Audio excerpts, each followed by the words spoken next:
kita wajib bayar pajak? Jadi, pajak adalah iuran wajib yang dipungut negara untuk kepentingan masyarakat dan pembangunan negara. Dasar hukumnya ada di pasal 23A Undang-Undang Dasar 1945 yang menyatakan bahwa pajak dan pungutan lain yang bersifat memaksa harus diatur dengan undang-undang. Selain itu, ada juga UU KUP dan UU HPP yang mengatur tata cara perpajakan di Indonesia.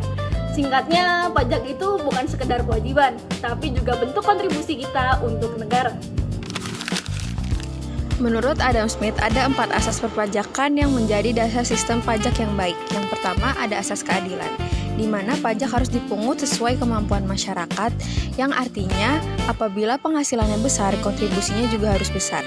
Yang kedua, ada asas kepastian hukum, artinya pemungutan pajak harus memiliki aturan dasar hukum yang jelas, sehingga tidak dilakukan secara sembarangan oleh masyarakat. Yang ketiga, ada asas kemudahan. Pajak sebaiknya dipungut dengan waktu yang tepat, sehingga tidak memberatkan masyarakat. Dan yang terakhir ada asas efisiensi. Ini berarti biaya untuk memungut pajak harus lebih kecil dari hasil pajak yang diterima negara. Sehingga maksud dari Adam Smith adalah sistem perpajakan yang baik adalah sistem yang adil, jelas, mudah, dan efisien. Selanjutnya ada syarat pemungutan pajak.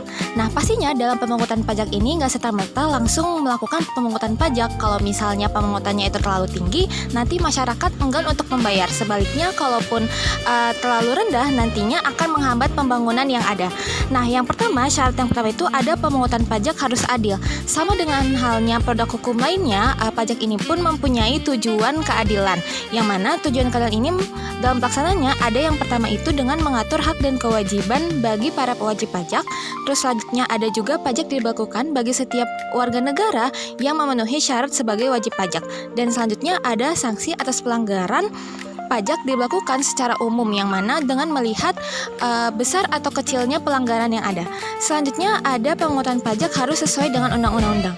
Di Indonesia, pengaturan pajak ini telah diatur dalam Undang-Undang Dasar 1945, yang mana maupun dalam undang-undang ataupun dalam pelaksanaannya ini telah diatur di dalam undang-undang.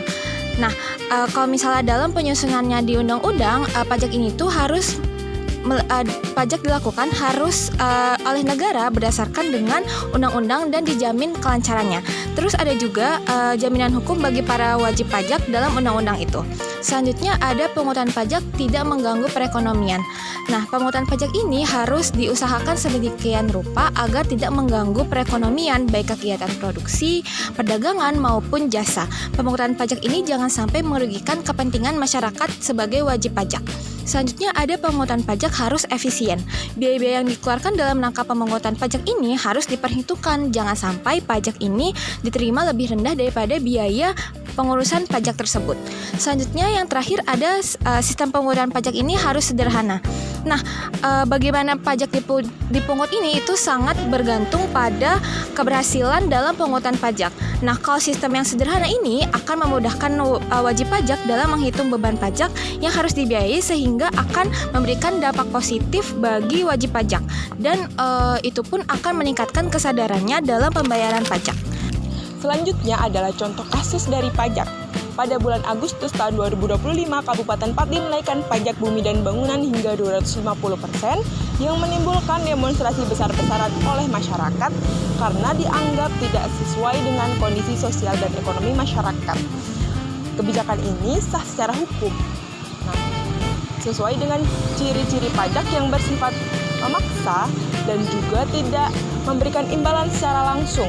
Namun dari syarat-syarat pajak, kebijakan ini tidak sesuai dengan kondisi ekonomi sosial masyarakat dan juga tidak sesuai dengan asas keadilan. Dampaknya adalah menurunnya kepercayaan publik dan juga memunculnya konflik sosial oleh masyarakat. Oleh karena itu, seharusnya kebijakan dilaksanakan secara transparan, adil, dan juga mempertimbangkan kondisi ekonomi sosial dari masyarakat sendiri.